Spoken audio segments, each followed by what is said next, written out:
नमस्कार दोस्तों, स्वागत है आप सभी का विजडम पॉइंट पर। दोस्तों, हम देख रहे हैं हिंदी साहित्य से संबंधित एक महत्वपूर्ण श्रृंखला जो कि आधारित है घटना चक्र पर। दोस्तों, घटना चक्र पर आधारित ये श्रृंखला आपके आगामी परीक्षाओं की दृष्टि से बहुत ही महत्वपूर्ण है। आप सभी से निवेदन है कि अगर अभी तक आपने मेरे चैनल को सब्सक्राइब नहीं किया है तो प्लीज़ मेरे चैनल को सब्सक्राइब कर लें, और अगर मेरे वीडियोज़ आपको पसंद आएँ तो उन्हें लाइक और शेयर भी ज़रूर करें।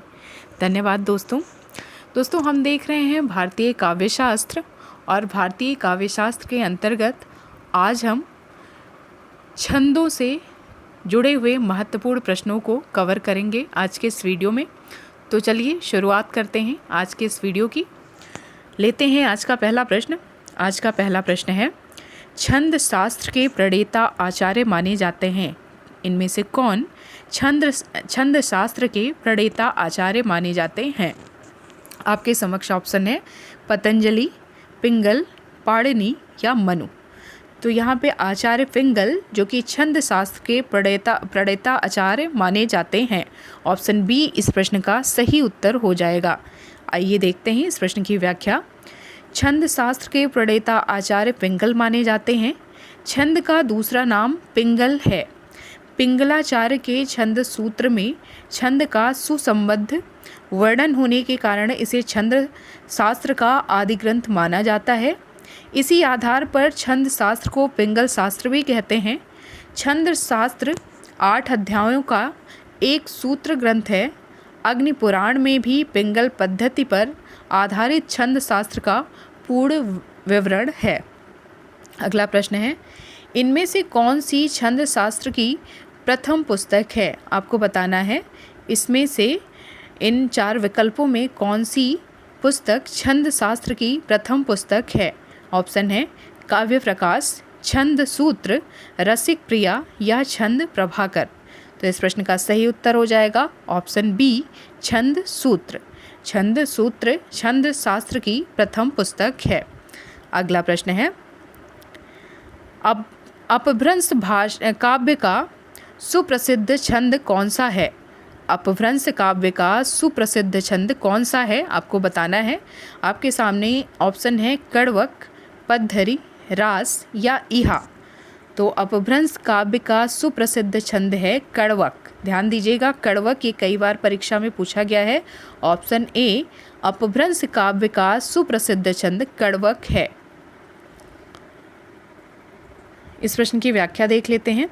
अपभ्रंश काव्य के बहुचर्चित छंद पज्झटिका, अरिल्य और उससे बने कड़वक आदि थे, जो हिंदी के आदिकालीन साहित्य में दोहे के समान लोकप्रिय नहीं हुए। अरिल्य के स्थान पर हिंदी में चौपाई का प्रयोग बढ़ा। कथा काव्यों में इसकी प्रतिष्ठा देखी जा सकती है। इसकी लोकप्रियता को देखकर ही भक्ति काल में जायसी और तुलसीदास ने आदिकाल का ऋण स्वीकार किया है। चौपाई के स्थान पर दोहा रखकर कड़वक बनाने की जो प्रथा सिद्धों ने अपनी रचनाओं में आरंभ की थी, उसी को आगे चलकर उन दोनों महाकवियों ने अपने काव्यों की मुख्य शैली बना लिया। उत्तर प्रदेश माध्यमिक शिक्षा सेवा चयन बोर्ड ने इस प्रश्न का उत्तर अपनी प्रारंभिक कुंजी में ऑप्शन ए सही माना था, किंतु संशोधित उत्तर कुंजी में इस प्रश्न को मूल्यांकन से बाहर कर दिया है। अन्य महत्वपूर्ण तथ्य हैं, आदिकालीन रासो काव्यों में वीर रस की व्यंजना के लिए छप्पय, टोटक, तोमर, पद्धरि और नाराज का प्रयोग अधिक किया गया है। इनमें से कुछ छंद अपभ्रंश में भी प्रयुक्त हो रहे थे। आदिकाल में छंद के अतिरिक्त कथा कहने के ढंग की कुछ शिल्प पद्धतियाँ प्रचलित रही। इसमें कथानक रूढ़ियों का महत्व है। रासो ग्रंथों में इस प्रकार की रूढ़ियों का विशेष प्रयोग मिलता है। सुख, दूती, दैवी शक्तियाँ आदि इन रूढ़ियों के साधन रहे हैं। ये रूढ़ियाँ अपभ्रंश साहित्य में भी मिलती हैं। एक और महत्वपूर्ण पॉइंट है, अपभ्रंश और हिंदी दोनों में दोहा शैली का प्रयोग एक ही स्रोत से आरंभ हुआ। दोहा छंद अपभ्रंश में जनभाषा से लिया गया था, इसलिए इस छंद को हिंदी का मुख्य छंद मानना चाहिए। अगला प्रश्न है, निम्नलिखित में से कौन सा वर्णिक छंद नहीं है? आपको बताना है कि इनमें से कौन सा छंद ऐसा है जो कि वर्णिक छंद नहीं है? ऑप्शन है अरिल, वसंतिलिका, इंद्रवज्रा या भुजंगी। तो इस प्रश्न का सही उत्तर हो जाएगा ऑप्शन ए अरिल, जो कि वर्णिक छंद ना होकर मात्रिक छंद है। ऑप्शन ए इस प्रश्न का सही उत्तर हो जाएगा। अगला प्रश्न है, छंद गणना में मात्रा के कितने भेद हैं? छंद गणना में मात्रा के कितने भेद होते हैं आपको बताना है। ऑप्शन है 2, 3, 4, उपरोक्त में से एक से अधिक या उपरोक्त में कोई नहीं। तो छंद गणना में मात्रा के जो भेद होते हैं वो 2 होते हैं। ऑप्शन ए इस प्रश्न का सही उत्तर हो जाएगा। छंद गणना में मात्रा के 2 भेद हैं, लघु और गुरु। लघु को हम एक लाइन के माध्यम से शो करते हैं और गुरु का निशान है, आप जानते होंगे, ऐसे एस की तरह बनाया जाता है, उल्टा एस जैसे बनाया जाता है। अगला प्रश्न है, छंद में प्रायः कितने चरण होते हैं? आपको बताना है कि छंद में प्रायः कितने चरण होते हैं। ऑप्शन है 3, 7, 8 या 4। तो इस प्रश्न का सही उत्तर हो जाएगा ऑप्शन डी 4। छंद में प्रायः 4 चरण होते हैं। किसी छंद की प्रधान यति पर समाप्त होने वाली पूरी पंक्ति को उस छंद का चरण कहा जाता है। चरण को पद या पाद भी कहते हैं। साधारणतः छंद के 4 चरण होते हैं। कुछ छंद 6 चरणों वाले भी होते हैं।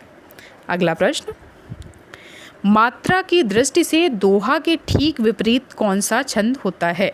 मात्रा की दृष्टि से दोहा के ठीक विपरीत कौन सा छंद होता है आपको बताना है। ऑप्शन है रोला, छप्पे, चौपाई या सोरठा। तो इस प्रश्न का सही उत्तर हो जाएगा ऑप्शन डी सोरठा। दोहा का जो विपरीत छंद है वो है सोरठा। Option D. अगला प्रश्न है, किस अर्धसम मात्रिक छंद के विषम पदों में 11-11 तथा सम पदों में 13-13 मात्राएं होती हैं? विषम पद का मतलब है पहला चरण और तीसरा चरण, और सम पदों का मतलब है दूसरा चरण और चौथा चरण। तो कौन सा ऐसा अर्धसम मात्रिक छंद है जिसके पहले और तीसरे चरण में 11-11 मात्राएं और दूसरे और चौथे चरण में 13-13 मात्राएं होती हैं? ऑप्शन है सोरठा, रोला, चौपाई या दोहा। तो इस प्रश्न का सही उत्तर हो जाएगा ऑप्शन ए सोरठा। अगला प्रश्न है, दोहा छंद का विपरीत छंद कौन सा होता है? अभी ऊपर हम लोग इस प्रश्न को देख चुके हैं, इसलिए मैं ज़्यादा समय नहीं लूँगी आपका। इसका मैं आंसर बताती हूँ। दोहा छंद का विपरीत छंद जो है वो है सोरठा। Option A. अगला प्रश्न, मात्रा क्रम की दृष्टि से दोहा के ठीक विपरीत पड़ने वाले छंद का नाम क्या है? देखिए, केवल शब्द बदले गए हैं, प्रश्न वही है और आपको समझ के इसका उत्तर देना है। मात्रा क्रम की दृष्टि से दोहा के ठीक विपरीत पड़ने वाले छंद का क्या नाम है? तो उस छंद का नाम है ऑप्शन सी सोरठा। अगला प्रश्न है, निम्नलिखित में से कौन सा छंद दोहा के विपरीत छंद है? देखिए कितनी बार ये प्रश्न आया है परीक्षा में। आप सोरठा और दोहा एक दूसरे के विपरीत हैं, ध्यान रखिएगा। ऑप्शन यहाँ पे ऑप्शन दिया ही नहीं गया है। रोला दिया गया है, छप्पे, चौपाई और इनमें से कोई नहीं। तो इस प्रश्न का सही उत्तर हो जाएगा ऑप्शन डी, इनमें से कोई नहीं। अगला प्रश्न है, जिह सुमरत सिद्ध होई गणनायक करिवर वदन करहु अनुग्रह सोई बुद्धि राशि शुभ गुण सदन। इन पंक्तियों में कौन सा छंद है? तो यहाँ पे आपको मात्रा लगा के देखना होगा कि कौन सा छंद है। मैं आपका समय नहीं लूँगी, आप मात्रा लगाना जानते होंगे और आप को मैं इस प्रश्न का सही उत्तर बताती हूँ। इस प्रश्न का सही उत्तर है ऑप्शन बी सोरठा।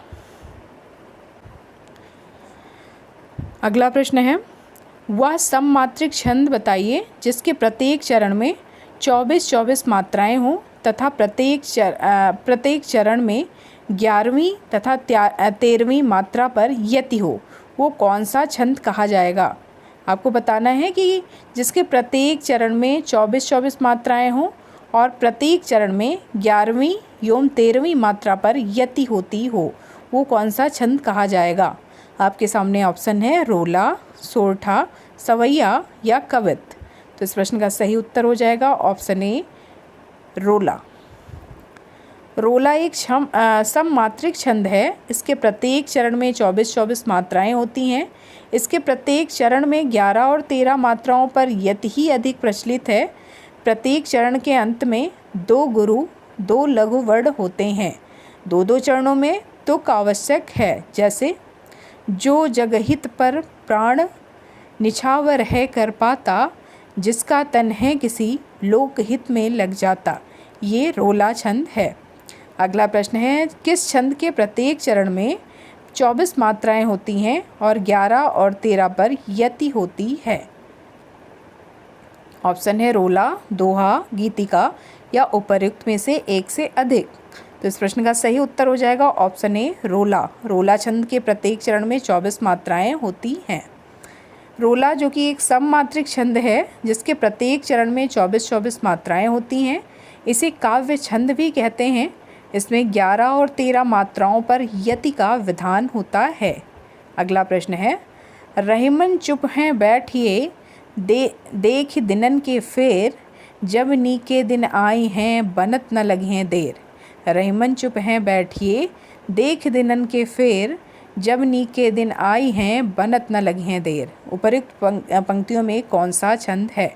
आपको बताना है। ऑप्शन है दोहा, सोरठा, रोला या चौपाई।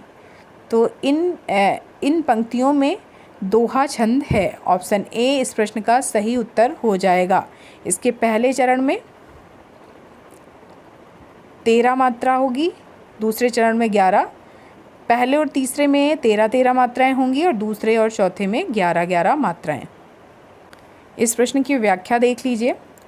दोहा जो कि अर्ध सममात्रिक छंद है, इस छंद के विषम चरणों में 13 मात्राएं और सम चरणों में 11 मात्राएं होती हैं। यति चरण के अंत में होती है। विषम चरणों के आदि में जगड़ नहीं होना चाहिए। सम चरणों के अंत में लघु होना चाहिए। यह 24 मात्राओं वाला छंद है। प्रस्तुत छंद दोहा है, जिसे इस प्रकार समझा जा सकता है, जैसे रहीमन चुप हैं बैठिए देख दिनन के फेर, जब नीके दिन आई हैं बनत न लगी हैं देर। अगला प्रश्न है, दोहा छंद में प्रत्येक पंक्ति में मात्राओं की क्या योजना होती है? ऑप्शन है 11 + 13, 12 + 12, 14 + 10 या उपर्युक्त में से एक से अधिक या उपर्युक्त में से कोई नहीं। तो दोहा छंद में प्रत्येक पंक्ति में मात्राओं की जो योजना होती है वो होती है 13 + 11 की। ऑप्शन ए इस प्रश्न का सही उत्तर हो जाएगा। अगला प्रश्न है, दोहा किस प्रकार का छंद है? ध्यान दीजिएगा, दोहा किस प्रकार का छंद है आपको बताना है। ऑप्शन है सममात्रिक छंद, विषम मात्रिक छंद, संस्कृत वृत्त या अर्ध सममात्रिक छंद। तो दोहा एक अर्ध सममात्रिक छंद है। ऑप्शन डी इस प्रश्न का सही उत्तर हो जाएगा। अगला प्रश्न है, मात्रिक अर्धसम जाति का छंद इनमें से कौन सा है? ध्यान से पढ़िए क्वेश्चन। मात्रिक अर्धसम जाति का छंद इनमें से कौन सा है?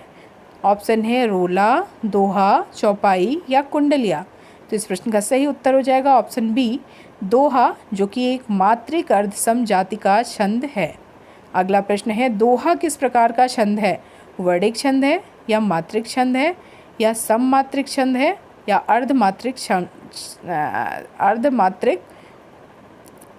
छंद है? तो दोहा किस प्रकार का छंद है? ये मात्रिक अर्धसम छंद है। ऑप्शन सी इस प्रश्न का सही उत्तर हो जाएगा। दोहा जो कि मात्रिक अर्धसम छंद है, इसके प्रथम व तृतीय चरण में 13-13 मात्राएं होती हैं।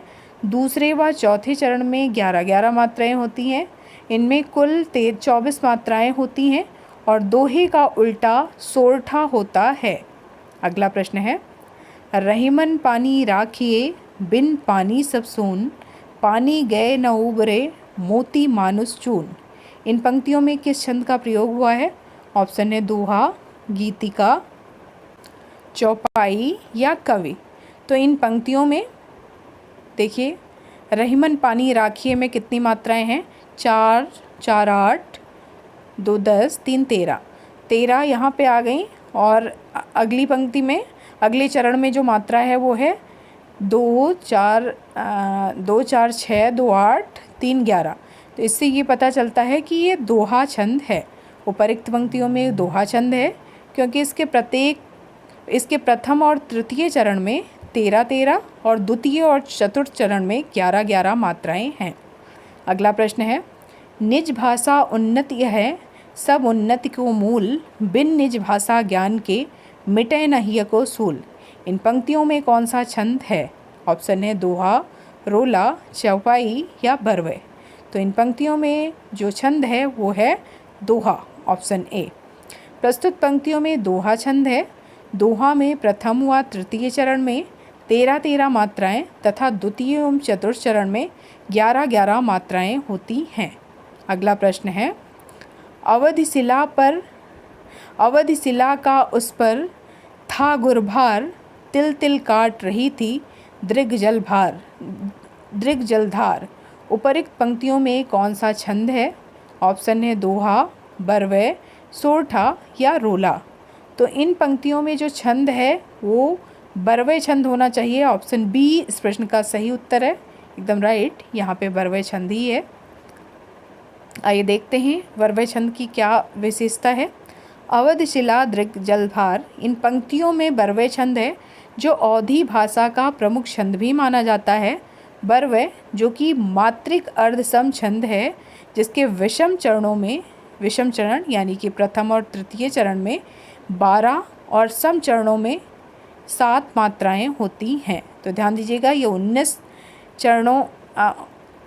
मात्राओं वाला ये छंद है। इसके प्रथम और तृतीय चरण में 12 और सम चरणों में 7 मात्राएं होती हैं।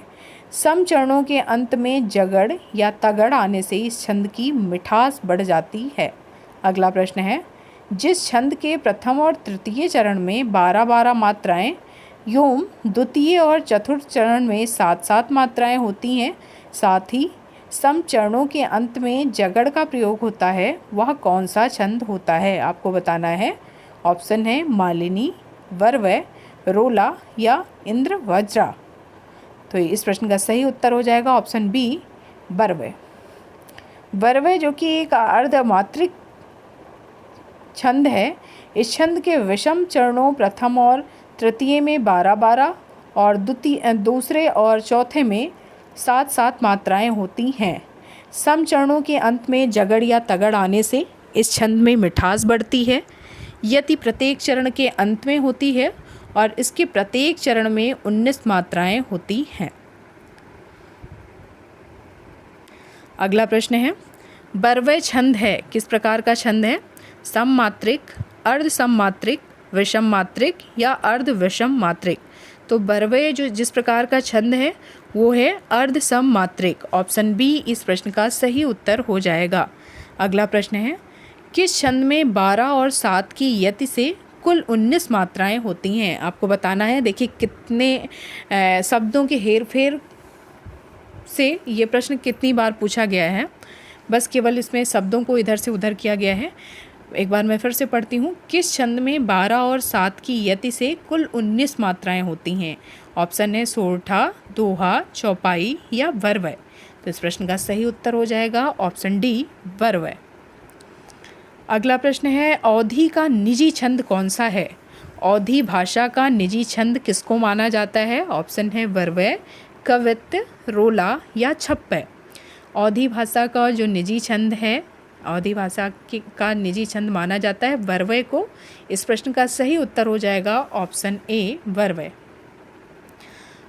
इस प्रश्न की व्याख्या देख लीजिए। अवधी का प्राणप्रिय छंद बरवय है। बरवय बड़ा सुंदर छंद है, किंतु आधुनिक कविता में इसका प्रयोग बहुत कम हुआ है। यह एक अर्ध सममात्रिक छंद है जिसमें 4 चरण होते हैं।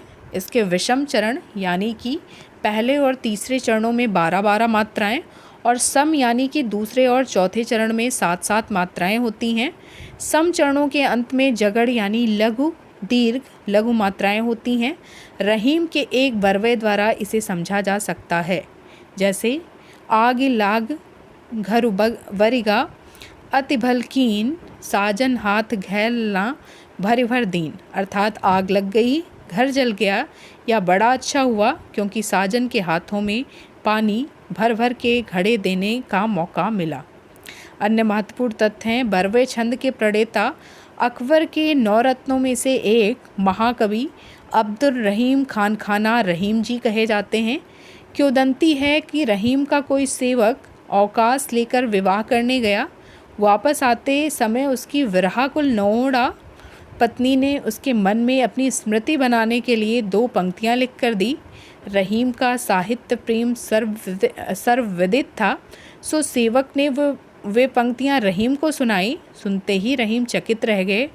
पंक्तियों में उन्हें ज्ञात छंदों से अलग गति का समायोजन था। सेवक को इनाम देने के बाद रहीम ने पंक्ति पर गौर किया और मात्रा गणना कर उसे 12वां नाम दिया। मूल पंक्तियाँ इस प्रकार से हैं। प्रेम प्रीति को बिरवा चले लगाए, सीजन की सुध लीजो मुरझ ना जाए। ये पंक्तियाँ थी। तो दोस्तों ये था छंद से संबंधित कुछ महत्वपूर्ण प्रश्नों का संकलन। उम्मीद करती हूँ कि आपको पसंद आया होगा। मिलते हैं अपने अगले वीडियो में, तब तक के लिए नमस्कार।